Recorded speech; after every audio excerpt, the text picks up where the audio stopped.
And we are live with episode 184 of the Start, Build, Grow Show.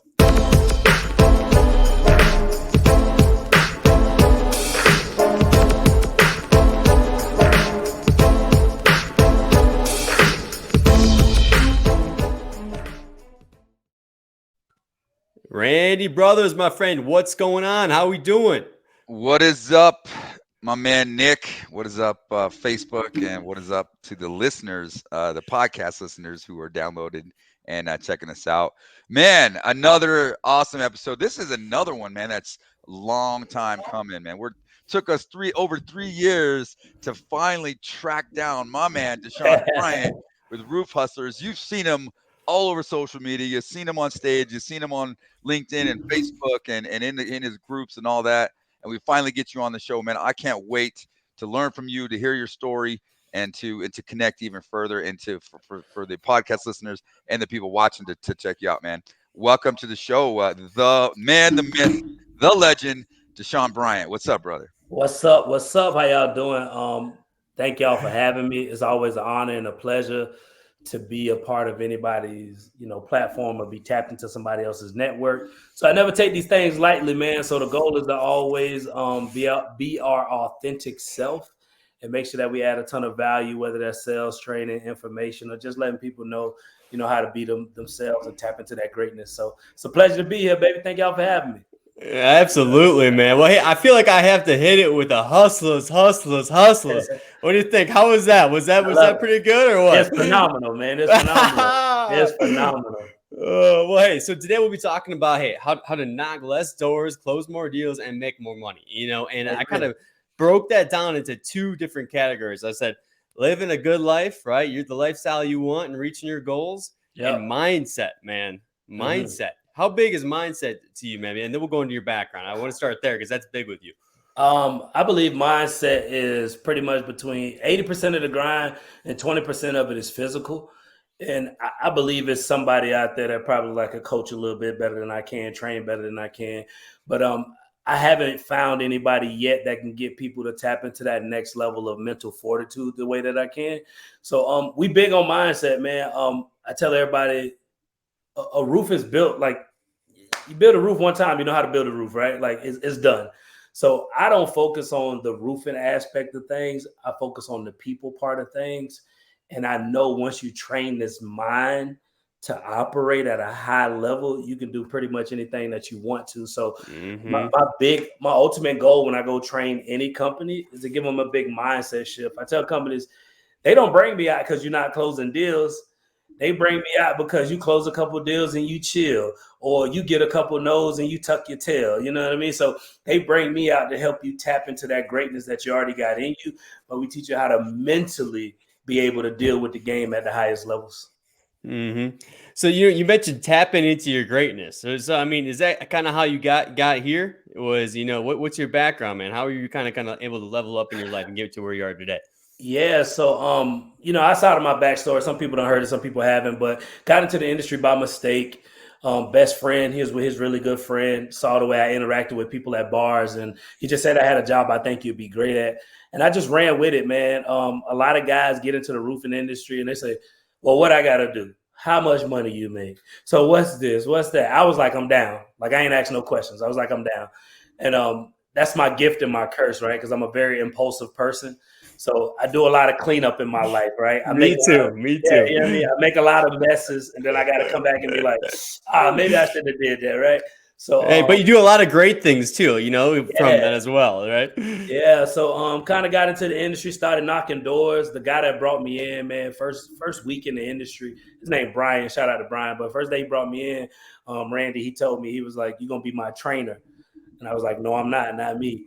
And I love to tell that part of the story because I like to let people know when somebody sees something in you that you can't see in yourself, you got to believe it, right? Because we too close to ourselves, so we don't think we that great. We don't think we that charismatic. We don't think we can dominate the way that we really can. But somebody sees something in you and they like, ooh, I see that in you, man. We can pull it out. So the thing that really helped me tap into my greatness was just knocking doors, man. And I met a homeowner. And he said, man, you really good. Who your mentors, who your coaches? And I'm like, nobody. This guy giving talent. I don't idolize no man. I don't get down like that. And he said, do me a huge favor, man. Look up this guy named Grant Cardone. And luckily, I was coachable and I was hungry. And I went home and I did wait 3 days, though. So I do want to make that very clear. I didn't go home immediately. I waited 3 days. And then I was like, let me look up this guy. And started studying Uncle G. And he just said one thing that changed my entire life, man, which was every industry got a gap in it. If you could fill the gap, you'll make a lot of money. And it just clicked in my head. The roofing industry suck at training. So I said, if I can provide that information and fill that gap, it wasn't even about the money. It was just making sure nobody else struggled, make sure nobody else went through what I went through. Because both of you guys know, y'all from the contracting industry, roofing industry. I'm pretty sure y'all similar to me. They took me out 2 days, and after that, they told me I got it. Yeah, I didn't even get that. You feel me? I got here's clipboard, here's a clipboard, here's some contracts. Go figure it out. Exactly. I just had to go figure it out. I just started calling and asking people for the company. I was like, I came into a company that was just hiring like crazy. It had probably 50, 60 salespeople. Wow. And I was like, who's the best salesperson? Yep. They gave me top 2, 3 guys, and I'm like, all right, what's their number? And I just reached out and I was like, made friends with them. I was like, you're out here producing. What do I got to do? So I just made friends with them and latched onto them. There was no training. There was nothing set in stone to do that. So, I mean, that's what it takes, right? If you don't have that, only a few select people, I believe, that have that fortitude to just like see a challenge and just do whatever it takes and think outside the box versus just, oh, there's no training. Okay, what do I do next? And just stand there and not take action. But at the end of the day, you got to just find a way to take action. Well, what you did, Randy, was vital, right? It's a famous saying that say, you're not a weak man if you need help. You weak if you need help and you're afraid to ask for it. And I think a lot of guys in the roofing industry, their ego get the best of them. And they don't ask for help. They don't reach out. Because I did the same thing you did. I went out with every single guy in my company and I took all the good things that I liked from them and I left the stuff that I didn't like. And that's kind of how I crafted, my pitch and my approach. So what about, let's switch gears a little bit here about living a good life and reaching your goals, right? So, obviously you're, as a stay-at-home dad, if you will, right? You've been able to, see all your kids' memories and everything like that while growing your business. I feel like that's something that, everybody wants, right? Is that ability. How are you able to do that, and how can, salespeople out there do that? So I think first and foremost, you got to know what your values are, right? I was listening to a podcast today and they say values just a figment of your imagination. Like it's what you choose to put value on, right? Like, so they're saying back in the days, certain black people weren't allowed to buy Cokes, like during that time of segregation, even though they had 50 cents, just like the white people had 50 cents, but they couldn't buy the Coke, right? Because, even though they had the monetary value of the 2 quarters, they didn't have no value as a human being or in that situation. So for me, people say they value their family. Like they say it because it sounds good. Oh no, man, I'm family first. But it's like, no, for me, I'm family first. Like my first 4 years in the industry, I wouldn't get no babysitters. I wouldn't compromise that time with my kids to go make more money. And, now my kids in elementary school. So, me and my kids' mom, we separated last February. So we do 50-50 schedules. So, I spend time with them Sunday through Wednesday. She get them Thursday through Sunday and a half. But before that, the whole purpose of me getting into the roofing industry was so my kids didn't have to go to daycare. Like we wanted to parent our kids. We wanted to raise them with our values, our beliefs, our thought process. So I would never compromise that. So I'm blessed, man. My son's 6, my daughter 4, stay home with both of them until they went to VPK, pick them up every day from school, except for when I'm out of town. And, I get to live my life with my kids. And that's my ultimate goal. Is my dad died when I was 14. I never really got to see my pops. So some people parent out of a great example and some people parent out of a lack. And I parent out of a lack. Like I didn't see my pops like that. So I always want to be present with my kids. And, my ultimate goal is just for my kids to be like, man, my daddy this, my daddy that. Like I want my daughter to meet her husband and be like, oh, my daddy do this, my daddy do that. And the same thing with my son. I want him to be like, oh man, my daddy taught me this, my daddy taught me that. So I value my kids more than the money, more than anything. Like I drop all this any day, man.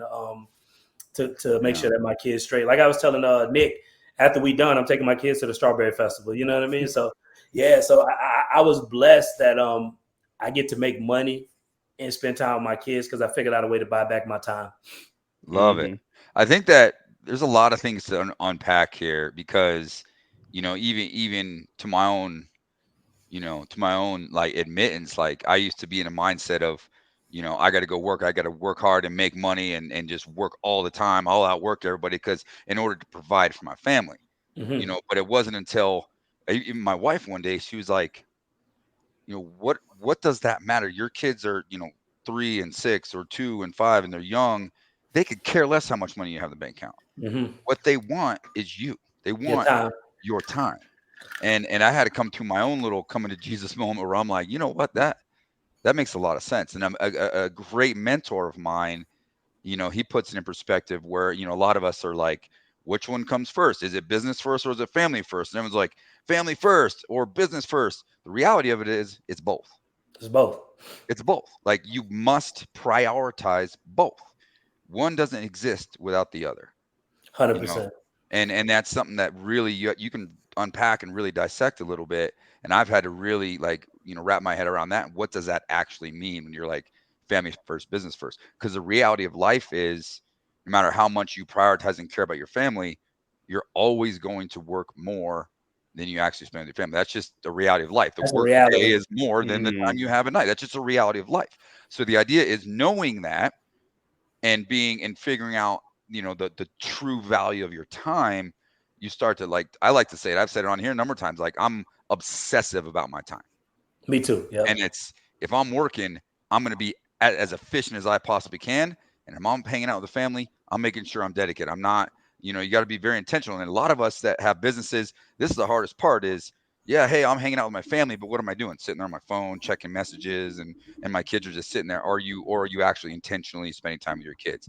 Sometimes I have to check myself and say, when was the last time I actually got on the floor and played Legos with my son? When was the last time I got on the floor and played dolls with my daughter?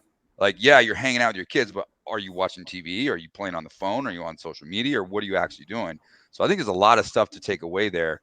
And, that's a lot of stuff I have to be aware of. We all got to be aware of. You got to be 100%. intentional with.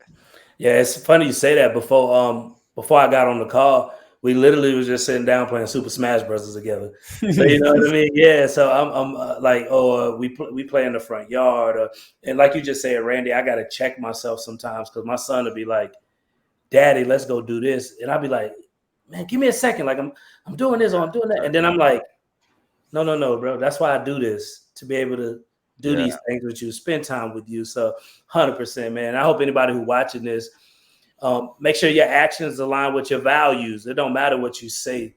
One of my mentors used to say, what you do speaks so loud, I can't hear what you say. So don't tell me you value your family, or you value this, or you value that if you really put your family on the back burner to go make money. So those are just things to be mindful of. Yeah. Yeah. Another thing to kind of wrap that up and then we'll carry on is, as a kid, like, right. I mean, same type of thing. I was raised by my stepdad, didn't really spend a whole lot of time with my real dad. We have good relationships with both, we'll have two amazing fathers that I love very much, but it was really kind of, challenging growing up.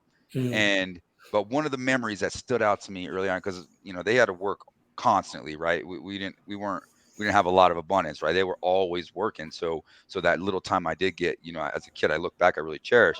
But there was 2 seasons of my life where he coached my baseball team, right? And Mhm. that stuff sticks out to me as a like little 5, 6 year old kid.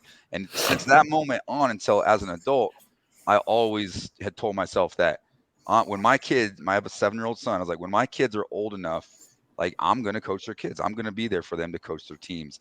And it's just now that it's come full circle, it's just such a blessing. I mean, we're in little pee-wee basketball, right? And we just played in the championship on Saturday, and my wife was actually coaching with me, and that's one of those moments that he'll cherish and I'll cherish, for the rest of our lives. And those little things that we make the time. Sure, it's like, man, I got to get up, I got to do I got to put a plan together. I got to put a practice plan together. Friday night, I can't do anything Friday night because I got to get up first thing on Saturday morning to go coach my kids and, sacrifice this, that, and the other of people invite, hey, we're going to go do this on Saturday. Nope, I'm coaching my kids. But here's something to take away there. A lot of us make the mistake of saying, I got to go take care of my kids, or I got to watch the kids, or I got to do this, that, and the other. We got to change that. And this is where I got to check myself too, is it's not I got to, it's I get to. Amen. I agree with that. Hang out with my kids. I get to go coach my kids. I get to watch my kids on a Friday night while my wife goes out with her friends. Like, it's not like a burden. It should be a thrill. We should be. It's a privilege almost, man. Privilege, absolutely. Privilege. And I even I take it a step further. I tell people, they're not even your kids, right? And people are like, what you mean they're not my kids?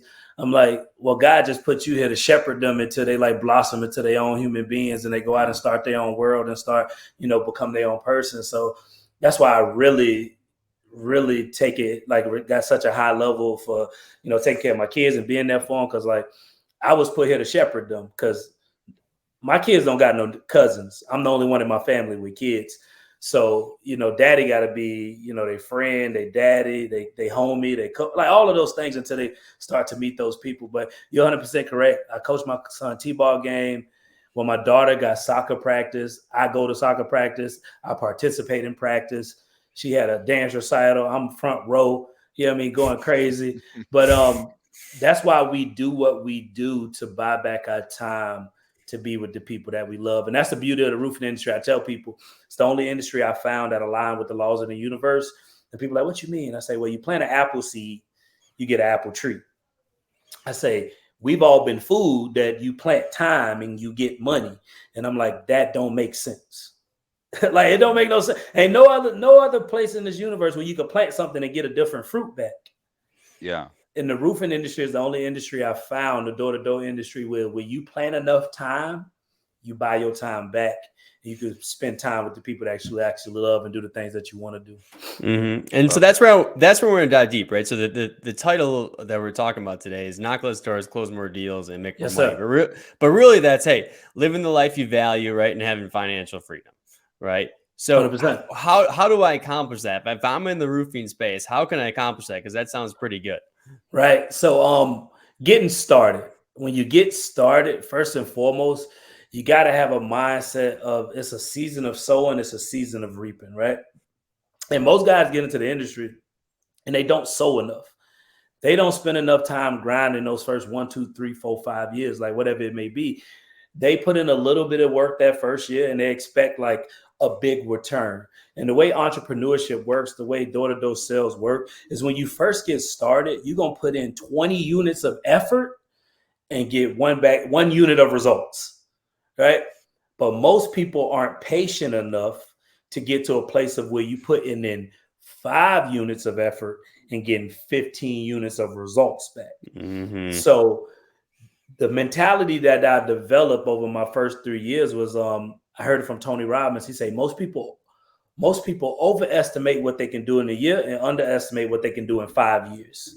Yep. So I tell every sales guy, when you get into the industry, you should be preparing to put in 24 to 36 months of hustling, of grinding, of, sweat equity, of dealing with BS, maybe getting burned from a company, maybe, not getting paid, but go through those 3 months of torture and growth and learning, because those 3 months, those 3 years is what's going to prep you for those next 2 years, 2.5 years, where you in cruise control, you killing the game, and people looking at you and they like, Randy, man, I see all the big things you're doing. It's like, nah, you ain't see the first 8 years of me like putting in work. People see roof hustlers now and they're like, oh man, I see what you do. And I'm like, yeah, but you ain't see the first 4.5 years of me in the industry when I only got paid $200 per claim. I didn't get 10%. I didn't get a 50-50 profit split. I only got paid $200 for every claim that I filed. So y'all didn't see that. Y'all just see what's happening now. So people see the work ethic and the grind. And I'm like, I didn't have the luxury of getting a big check unless I went out there and killed the game and got a big check. So I tell any guy, man, if you really want to live the life, first of all, on top of that, you need a vision. You need clarity. You need to know what you want your life to look like. Yeah. Like I tell that guys, Don't focus on what you want to do or what you want to be, because that's what society told us. Randy, what you want to be when you grow up? Nick, what you want to be when you grow up, right? That's what we all been asked. What you want to be, right? Yeah. You know? Right. So I tell guys now, I say, get up off of what you want to be and what you want to do and think about how you want to live. And then once you know how you want to live, find a vehicle that can get you there in the shortest amount of time where you can make the most amount of money. And that's what the roofing industry was for me. So I tell any guy, you getting started, have that vision, and then be prepared, like Gary Vee loved to say, eat shit for a couple years, right? Deal with the BS. Everybody see Aaron Rodgers, just won MVP. Don't get me wrong, they should have won a Super Bowl, but for 3.5 years, he sat behind Brett Favre. Yeah. And now, as of today, $200 million contract. 200 mil history. 200 million, right? And he's back. He's back. And when you phenomenal, when you excellent, right? People like Devontae Adams will take a franchise tag to stay around you. You know what I mean? Because he deserved way more money than a franchise tag. Let's be real. You probably ain't happy about that either. No, you probably ain't happy about that one. We're derailed, but I'm a Packers fan too. So no, I like that. So hey, what I want to do is I do want to take a quick break to thank our sponsors, and then Brooke has a good question that I'm going to dive into afterwards, and we'll get back in kind of the meat of things here. But of course, we're going to start with our headline sponsors, Job Nimbus. Job Nimbus is a fully customizable back office solution. Track leads, jobs, tasks from one easy-to-use software. And with the largest ecosystem of integrated partners, if we don't do it, we have a friend who does. Learn how the #1 back office system in roofing can help you be efficient, be organized, be professional, and be profitable.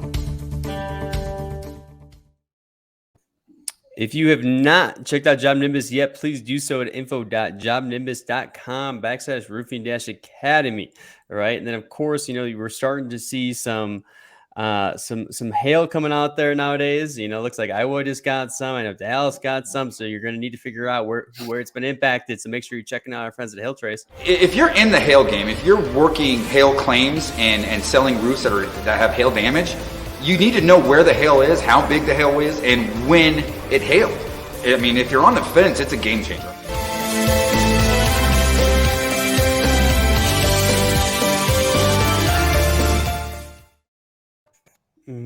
So make sure you're checking them out at hailtrace.com. And last but not least, once those homeowners have been impacted by hail, they'll be going on to Google, right? And they're going to be looking for your roofers. So if you want to be found online, you got to check out our friends at Hook. Is it time to turn the heat up on your marketing? Our website's now been live for 4 months. We did just under $100,000 of leads coming out of organic SEO. So check them out at hookagency.com. Now back to the show. So, all right, we want to get some questions here because Brooke, she's been tuning in for a long time. She said, what is your best advice for owners hiring salespeople? And what, as an owner, can you offer salespeople to retain them for the best possible job experience? Anything to avoid when hiring people? She said anything to avoid? Yeah, to avoid. So just being real with you, you want to avoid anybody that come to you for money, because people that come to you for money, they'll leave you for money. So people coming in, asking for this, asking for that, they'll go to the next person that's able to offer them that, right? So that's one thing I avoid. Also, you want to avoid know-it-alls. But one thing I like to let companies know when you're interviewing and all of these things, ask people real-life questions instead of hypothetical questions. People love to be like, oh, so what would you do if a homeowner told you no? And they'd be like, oh, I keep knocking.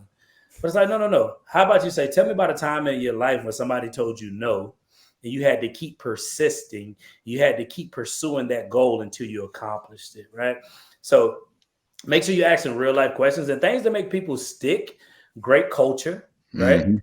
Make sure you're paying them, of course, for like number one, right? Make sure you're paying them, but great culture. And to get people started, the sucky part about the roofing industry, you gotta operate in that threshold of like a couple months without getting paid. So what I love to recommend to companies is do an incentive-based draw program to where they don't have to pay the drawback, but you only pay them if they close deals. So what we would do is the first 15 deals, we pay people about $200 per claim. That way, by the time they get to that 15 deals, jobs should be rolling in. They got money in their pocket, and now they're excited for their deals to start coming in. But those are some things we do to retain people. And the roofing industry, not there yet, but that next level is offering like a 1% equity to the whole sales team based on the whole year performance. Man, you find a way to be able to give away 1% to the whole team. Now everybody's invested in the company's success. And as an owner, man, it's like, why not give a slice of the pie to, get a bigger return? So it's just things to think about. But I think the roofing industry not there yet. But if they can find a way to offer equity to sales teams, it'd be hard to lose people. Yeah, I think you got to be careful with the word equity. But if you're looking at like maybe a piece of the pie, a piece of the overall growth, and that's a way to incentivize like a sales leader or like a team leader or something like that, where they're getting a little piece of their whole team that they're developing. But I love the idea of, the challenge that we all face is, you got to produce, and we got to try to get people, over that hump of making that money, and it takes a little while before the money starts to flow in our business. So you want to find ways to have a quick wins. Yep, exactly. How can you win quick, and also how can you fail quick? Exactly. Right? If someone's going to fail quick, I want to know pretty quick that they're not cut out to be a part of this team, or not cut out to do to do what they're supposed, what they need to do to be successful. That way you don't string along, you don't waste your time, right? So 100%. That's like you said, be careful with the word equity, but to give a sales team like 1% or whatever the company producing, you split it amongst those guys. That's something to keep people invested. Yeah, I like that. And you mentioned the culture piece. I think that's huge. Yeah, people want to be a part of something bigger than themselves. They want to. So you got to create something, and something too that's hard to hear. I mentioned this on one of my group calls recently. Is people don't quit companies. Quit people. They quit people. And somebody comes to you or me or as a coach or whatever, and they're like, I can't hire salespeople. I can't find salespeople. What are you doing? Exactly. What are you doing to provide them an opportunity to succeed? How are you supporting them? What are you doing to help them and provide a environment and a culture that they want to be a part of? Yep, conducive to growth. For a lot of people. And I tell people, have productive sales meetings. Stop showing up to the sales meeting every week talking about the same thing. Like, teach your people something new. If you're constantly teaching them something new, they'll look forward to the sales meeting. And when they realize another company can't give them that growth, that information, they're going to show up and they ain't never going to leave you. So, one thing, so I feel like one of the best ways to prevent poor performance is kind of falling in love with the process, especially when you're saying, hey, the best way to reach what we're trying to reach through this topic, right, of knock less doors, close more deals, making more money, is pretty much put in the time, right? 3 years, 4 years, grind it out, right? It's the same thing day after day after day. How, you guys have both been there, right? So I'll start with you, John. You go, Randy, because I think it's a good one. How do you fall in love with that process, for that long? Oh, man. I think falling in love with the process. So I love it. Inky Johnson loved to say, can you stay committed to the process without emotionally get attached to the results? And I think a lot of people are so attached to the results that they can't stay in the process long enough. But I love to ask people, I say, man, so how old are you, Randy? 39. How long it took you to turn 39? 1 minute. All right, 39 years it took him to get there, right? So it's like, it takes as long as it takes. And I think people want to speed it up, but falling in love with the process, you got to be able to celebrate your small wins, right? You got to be able to celebrate the small wins. I think that's a big one right there. Yeah. People want the commercial deals. And I'm like, no, be happy with the 20 square, right? Because that's your first win, right? And then you maybe get the 50 square to 60 square. But I think falling in love with that process, having high levels of gratitude, right? What do I mean by that?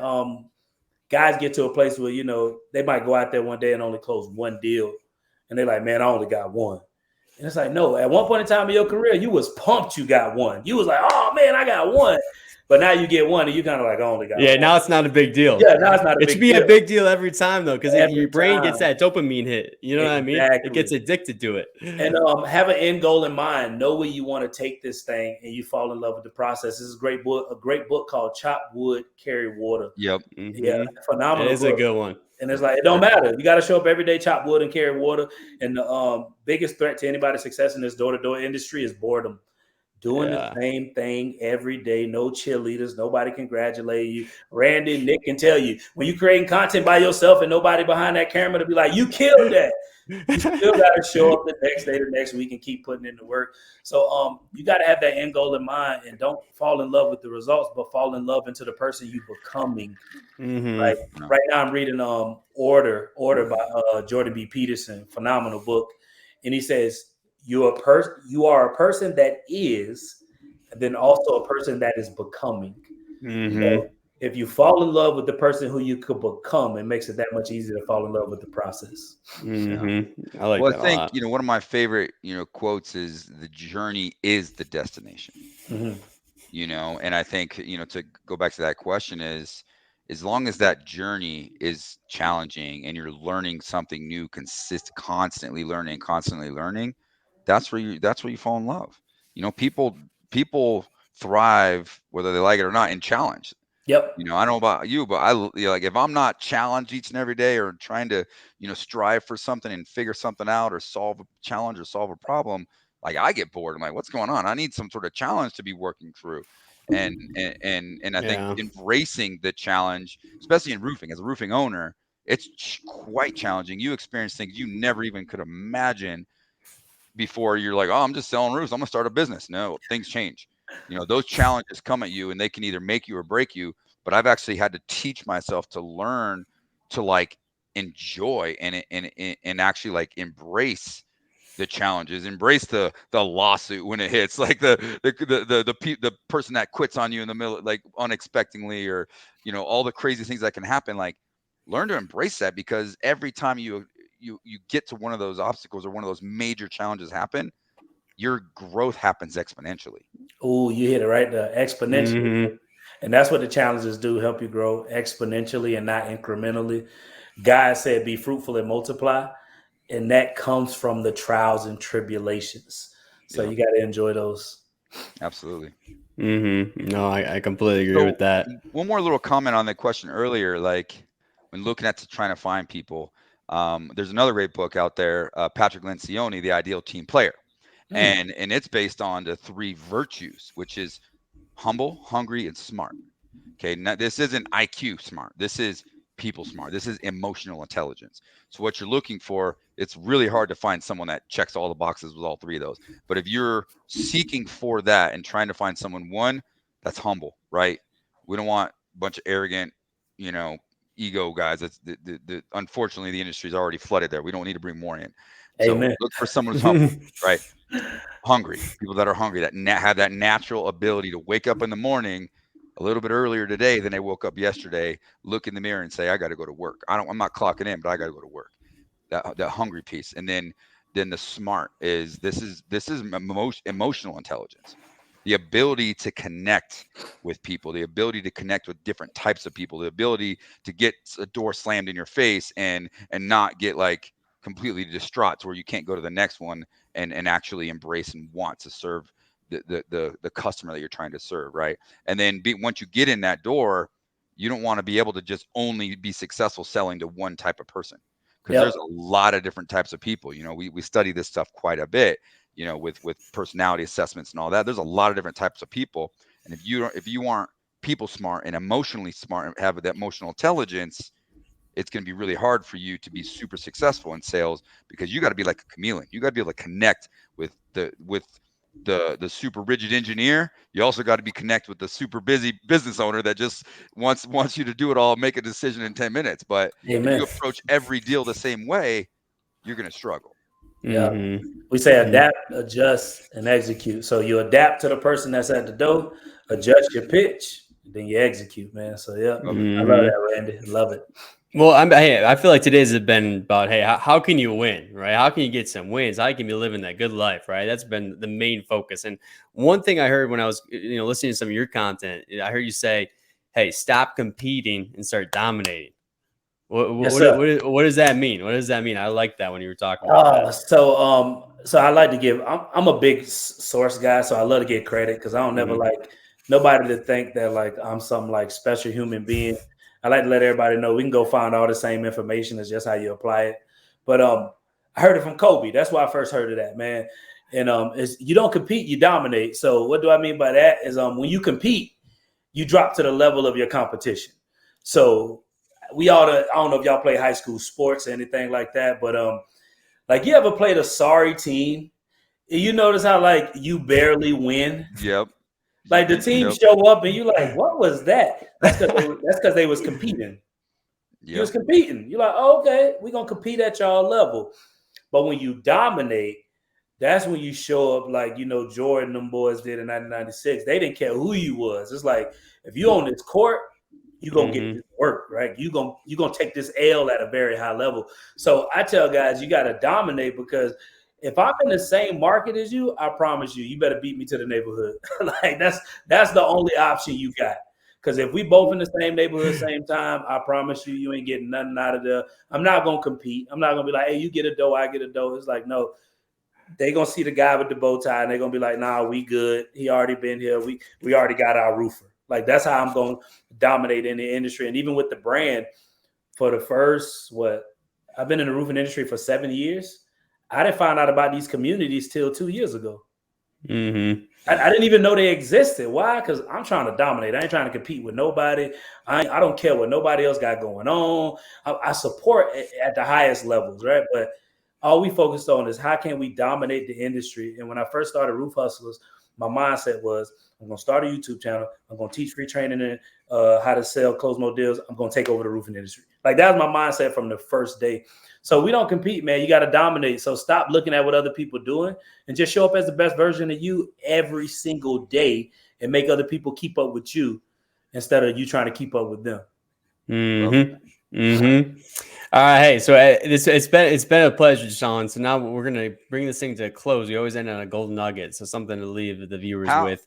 Before we get there, because I know you're about to call me out, how do we connect with you, my man? I mean, we want a lot of people are listening to this. A lot of people are listening or watching this, but if we want to connect and carry the conversation on further, how do we connect with you, man? So I'm easy to find, baby, which is one of the keys in marketing, right? Make it easy for people to find you. So on Facebook, I'm Dashaun Bryant, or you can look up the Roof Hustlers page. Instagram, we Roof Hustlers. And Instagram, we teach more mindset, like more thought process.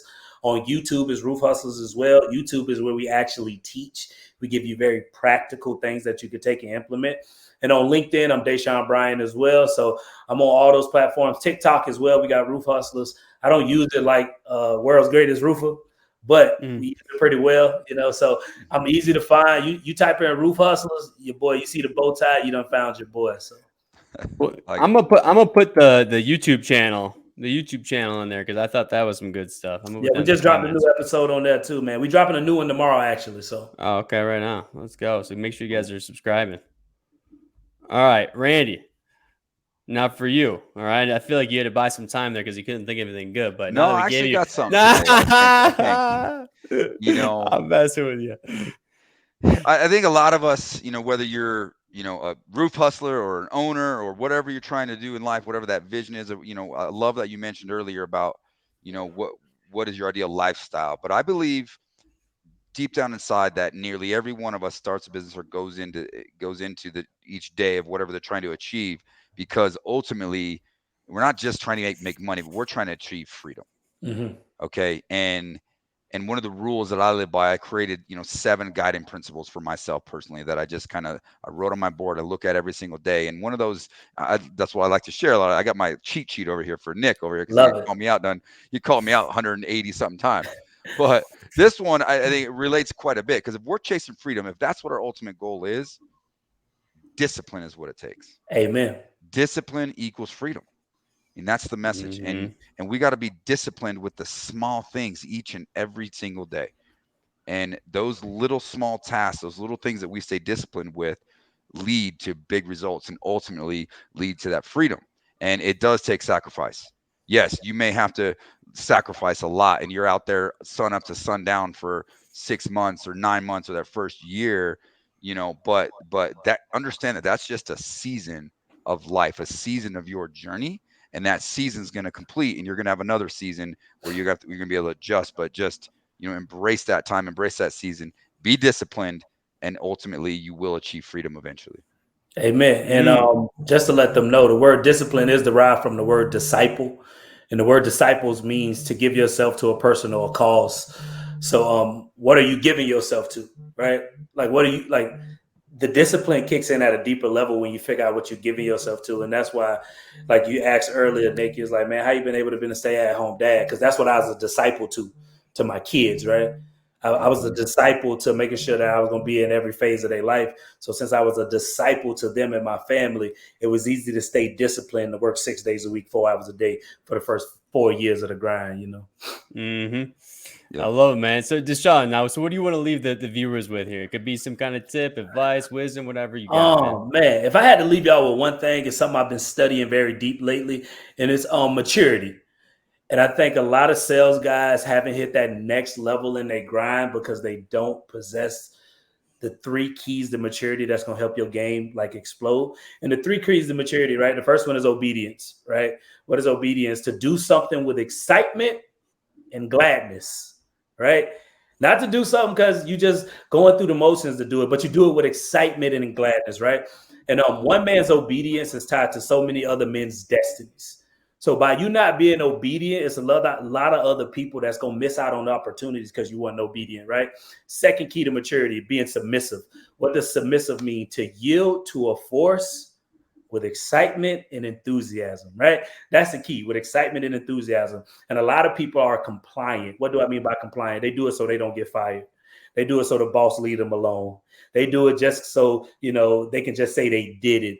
But when you actually submissive, and you do it with excitement and enthusiasm, that's when you catch the lessons and the blessings and everything that you're doing. So, for example, it's a guy out there and your boss asking you to train people and you're like, nah, man, I make more money by myself. But if you actually were submissive, you actually learn that you can unpack the way that you do things. And when you start unpacking it, you understand it better and you can teach it better. And the third key to maturity is acquiesce. And what does acquiesce mean? To reluctantly do something without protest, which means it doesn't align with your way of thinking. It doesn't align with your thought process, your perspective. But Randy asking me to do something, and I'm like, I wouldn't do it that way. But since I possess high levels of acquiescence, I still follow his lead. I still buy into his vision. I still buy into his leadership. And that allows me to take my maturity and my game to that next level. Why? Because I was obedient, I was submissive, and I possess enough acquiescence to actually get the lessons and the blessings out of everything. And that's why I'm at where I'm at right now, man, just because I had the level of maturity to be submissive, obedient, and follow somebody else's lead, and put me in a position to where not only was I coaching the sales team, now I get to coach hundreds of people across the nation. So make sure you get your maturity at, right? Immaturity is focused on righteousness. Maturity is focused on what's right. So. Hey, you vested in yourself, man. You bet on yourself, man. You went all in, right? It's been awesome having you on, Dashaun. Always a pleasure having on the Roof Hustler. Likewise. All right.